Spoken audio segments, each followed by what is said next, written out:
it. And then who remembers what they just said?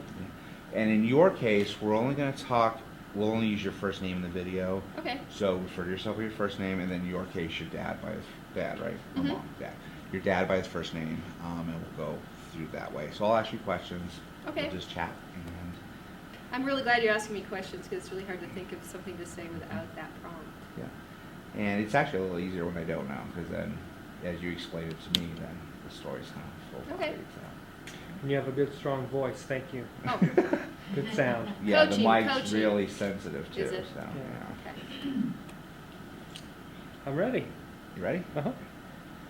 All right. So tell me about yourself, your name, and. Do you want me to use both my names at this point for identification for the film? No, or- no. Okay, No, good. we're good. My name is Julie, and my dad, Don, was a client of Senior Daybreak. So what was going on with your dad before you even searched out Senior Daybreak? Where were you at? Were you caring for him at home? My mom was primary caregiver for my dad, and my job was to take care of my mom.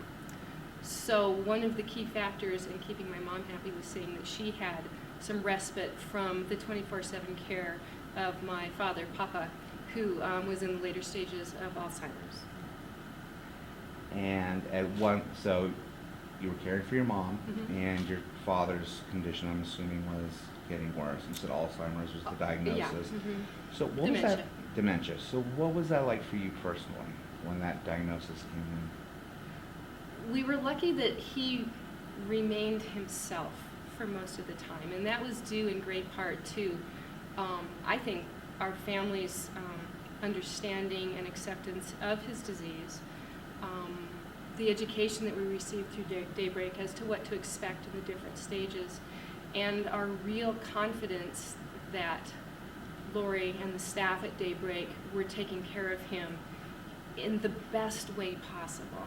We knew when we would bring him and drop him off, it wasn't a how do I want to say this? It wasn't something that we dreaded. It was something we anticipated and he anticipated. As a matter of fact, we used to get together on Fridays. I would pick him up at home, and we'd go to McDonald's for pancakes and coffee. And then we would head on to Daybreak. And on the way between McDonald's and Daybreak, there was singing and joyfulness, and he was really anticipating that time he spent over there. All the activities that they did, his friends that were there. It was just an all-around great experience. And my mom then, on the other hand, felt confident that he was safe and happy, and she didn't feel guilty about having that time away from him. And she was able to continue on with her very active lifestyle, knowing that she had that respite every week for a few days a week really gave her the mental health break to keep herself strong. That's amazing. Let's go back for a second. How did you find Senior Daybreak?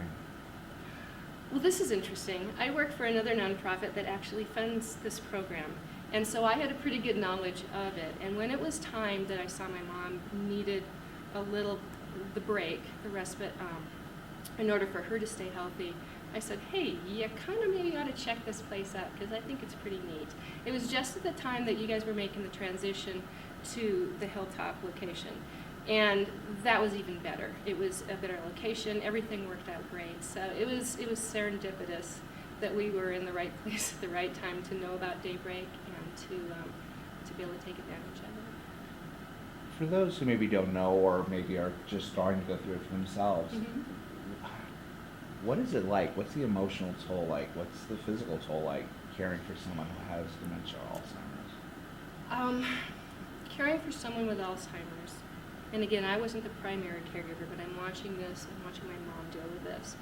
It's like having a toddler in the house again, where you're concerned constantly about their safety, about keeping them active and interested. If they have language issues, which my father had, he could not communicate very well at all. He still knew who we were, but he couldn't explain what he was feeling and what he wanted. So it's a constant 20 questions and charades and everything else, and that is just exhausting.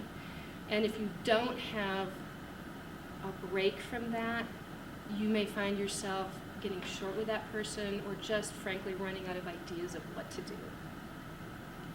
Thank you. Well, let's jump back. Now we're back at Senior Daybreak. So, what about the program do you think is special? What really stands out to you? What's really special about Daybreak is the staff, number one. The facility's fantastic. It looks like home. It looks clean and safe and happy. The folks are engaged, the other clients. My dad really liked the music activities especially. I mean, I remember one time I had come to pick him up with my mom, and they were just finishing up one of the musical activities, and the music was still playing, and people were kind of standing around or sitting around, and this silly song came on, and my dad grabbed my hand, and we were dancing around in the floor, and the other folks were clapping or carrying on, and you could see smiles on their face. I mean, they just loved the fact that they were participating and they were happy. It wasn't like, well, we're going to sit here and listen to this song. It was, remember this, and there was just joy on their faces, and joy for people who can't necessarily communicate otherwise. But this, it was just it's one of the best memories I have from him over at Daybreak. Amazing. What do you think it meant? I know I'm asking you to guess, but I mean, what do you think it meant for your dad going every day? To my dad, Daybreak was almost like going to a job. They had things for him to do there. They made him feel valued. They called him by name. They let him pursue his particular interest. He gained, this is a retired Navy man. He didn't have a lot of sitting at a desk type interests, but they had, Daybreak has an art program, and his focus was he liked to color pictures. So they made sure he had plenty of pictures to color, and he brought his colored pencils every day, and he would do his drawings, and he even had a group of guys. I think most of them were retired military guys as well. So even though they couldn't really communicate with each other, they were kind of the art club at this table. They sat together, they colored together, and they were comfortable in each other's presence. And really being around guys was good for him too. He wasn't constantly surrounded just by women, so that was good for him. What do you think it meant for your mom?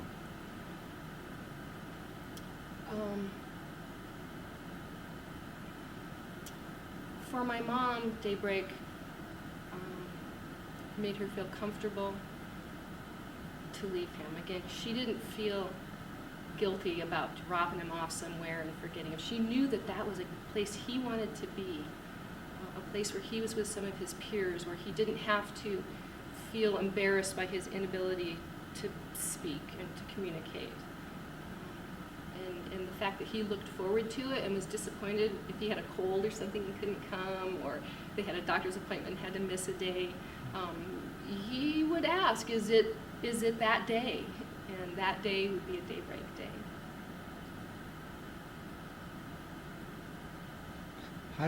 I'm assuming, if I'm wrong to say so, but was caring for your father at home important, and how did Senior Daybreak help you do that? It was really important to keep him at home. We're a very close family. We would have missed him terribly had he had to go to a nursing home. As it worked out, my father passed away in January. He came to Daybreak, I think, until the last couple of weeks, where he just wasn't feeling too great. He had a few days of at-home hospice care, and he passed away at home. That was the perfect plan for us. I mean, that's what he wanted, that's what we wanted, and Daybreak made that possible. Wow. So, Lori, if you ever do a commercial, seriously. Very nice. Ivana, amazing stuff. Is there anything else you particularly want to talk about, or get out, or mention? Oh gosh. I'm not supposed to be coming at this interview from a funder's point of view, but I wear two hats here. Mm-hmm. And I just have to say that I'm really proud that United Way is a funder of this program, because it's meant the world to my family. Gosh, I wasn't going to do that. It's fine. Thank you for sharing that. Now, the one thing that ties all these interviews together, it sort of started with something I did for the donor presentation, where we going out to potential donors. Mhm. And what ties it all is a what if theme. So for Mhm. example, the slides that were sort of the Oh, focus yeah. of this, or if it's Latimer House, what if the person you love was hurting you?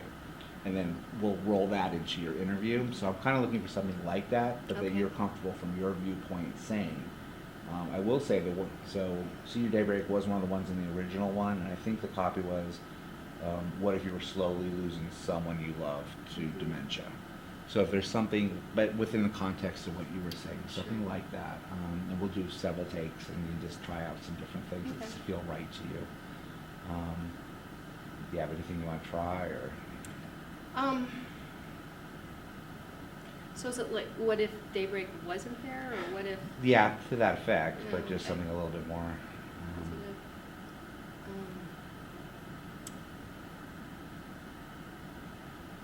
Let me regroup my thoughts. Yeah, no, you're Um, fine. Relax, take time. When you're slowly losing someone that you love, it's important to be around other people who are experiencing that same thing. And my mom was able to come to support groups with other men and women whose loved ones were also at Daybreak, and that was a huge support group. I mean, they didn't have all the answers.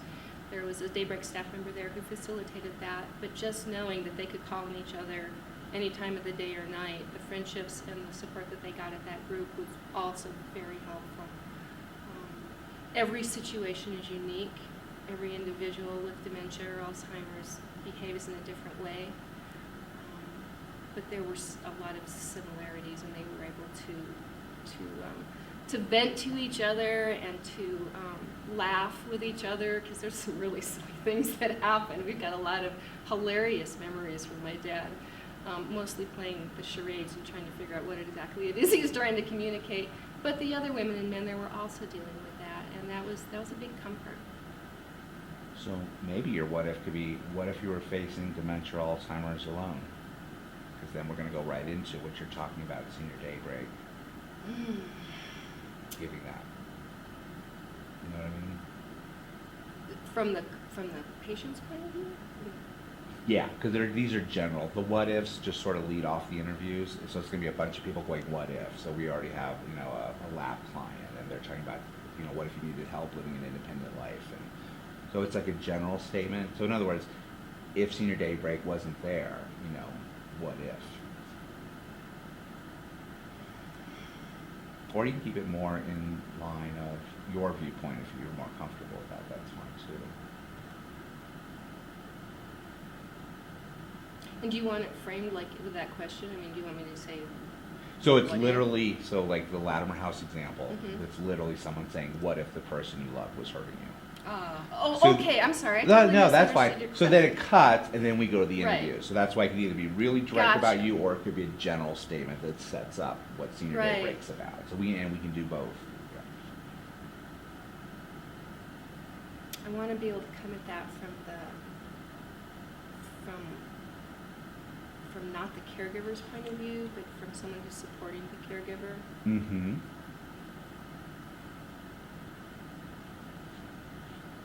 I'm not sure I can have that though. I might have to go back.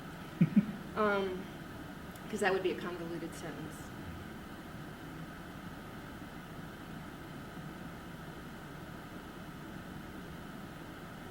I could say something like, what if someone you loved was losing themselves? Perfect. Do it one more time. What if someone you loved was losing themselves? I love it. Perfect.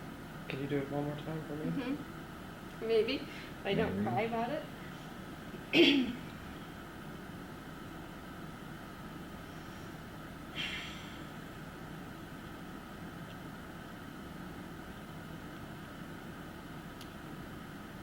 What if someone you loved was losing themselves? Perfect. We don't need to do any more unless you want to. I think that's right on. Whatever you want me to do. No, I think that was heartfelt and genuine. That's why he was trying not to lead you too much. That was perfect. We good? Oh, yeah. Good. Mm-hmm. Thank you Oh, so you're much. welcome. I'm so glad I could finally help you. Oh my God, you did an amazing job. Seriously, we ever do a commercial, we'll call you because you were Yeah. great. Okay, good. I thought the last guy was good till you came in. Yeah. Well, thanks for the opportunity. I Oh, appreciate thank you that. for everything, and everything United Way does. Well, I have to, of course, because of conflict of interest, I can't be in on any even of the discussions of funding and that, but Oh yeah. I'm really happy when they come out and I figure out what the funding is and what the comments are, and they're always so positive and so. I mean, people are starting to see this kind of care in the same light that they've seen hospice care and how valuable it is and how any one of us could need it at any time. And that is the hard part. Marketing Senior Daybreak is just such a unique program in what they do. I mean, it's not like you can't just say Senior Daybreak daycare for senior. They don't get it. You know, it's you got to really explain it. And helps a lot. So. Okay. Thank you. You're welcome. Hope I didn't wiggle around too much. No, I don't you wiggle around.